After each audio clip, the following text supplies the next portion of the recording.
We're ready to now finish our assembly. If you look at the preview, you'll notice we have two of our parts together, the yellow and the green. And so the next part that I'll bring in will be this purple part, which comes in on the back side here. And so we'll go ahead to our assembly. We'll place a component from the ribbon, place component. We select our purple part. Now you'll notice when I've placed this part into my assembly, again it has 6 degrees of freedom. It can move linearly along the X, Y, and Z. It can also rotate if I desire to do so. But you'll notice that it's not in its functional position. This top knob needs to go in this hole right here. And so I'm going to turn it so that I can see that. And we're going to decide how to do that. Now, some of you may want to try and rotate this piece so that you can better fit it in there, but I would argue that you can simply constrain it to put it in the right place. So I'll press right click and I will do constraint. We'll do a true mate of this face on the purple with this face on the yellow. Those two are now mated together. I'll hit apply.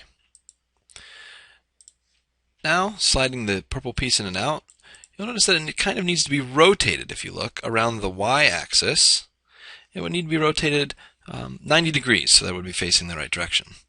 Instead of rotating it, I'll simply do a flush of the front face here and these faces here.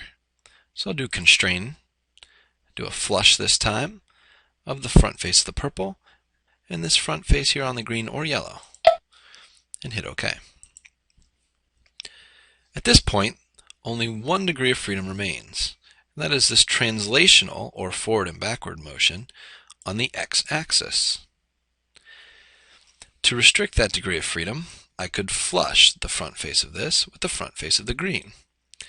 Or I could think that I need to do a mate of this face here on the green with the back face here on the purple. I can see this face of the green, but I can't on the purple.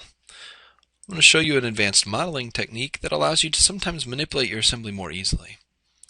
Going to the ribbon, I can select Rotate. You can rotate a single component. I'll select the purple piece, and I'll rotate it so I can see the face that has to mate. This is the face that has to mate with my green part. Sometimes when you do that, you think that you've taken away the constraints that were on the purple piece. But if you come to your browser and expand the purple piece, you'll notice that you have your mate and your flush that already existed. Those constraints have just been suppressed for the moment so that I can do my third and final constraint.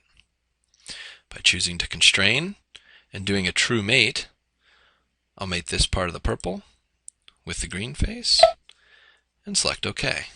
You'll notice now I have 2 mates and 1 flush, and that this purple part cannot move.